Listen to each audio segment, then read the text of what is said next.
৪৭তম BCS এর লিখিত পরীক্ষা পেছানোর দাবিতে আন্দোলনরত পরীক্ষার্থীদের সঙ্গে পুলিশের ধাওয়া পাল্টা ধাওয়ায় রণক্ষেত্রে পরিণত হয় শাহবাগ। এ সময় আন্দোলনকারীদের ছত্রভঙ্গ করতে জলকামান ও সাউন্ড গ্রেনেড নিক্ষেপ করে পুলিশ। দুই পক্ষের মধ্যে দফায় দফায় চলে ধাওয়া পাল্টা ধাওয়া। আন্দোলনকারীদের অভিযোগ, ঢাকা বিশ্ববিদ্যালয় এলাকায় প্রবেশ করে হামলা চালিয়েছে আইনশৃঙ্খলা বাহিনী, যদিও পুলিশ দাবি আইন লঙ্ঘন করেনি পুলিশ।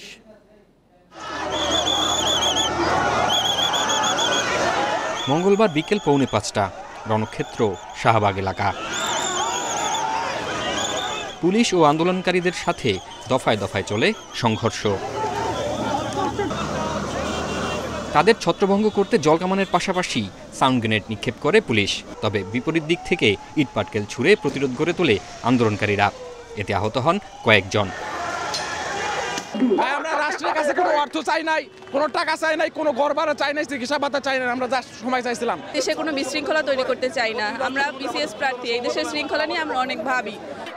প্রতিনিধি গিয়েছে, যে কারো দেখা পায়নি, ওটা ছিল ছলনা, পুলিশের ছিল ছলনা, তারা ভুলভাল বুঝিয়ে নিয়ে গেছে।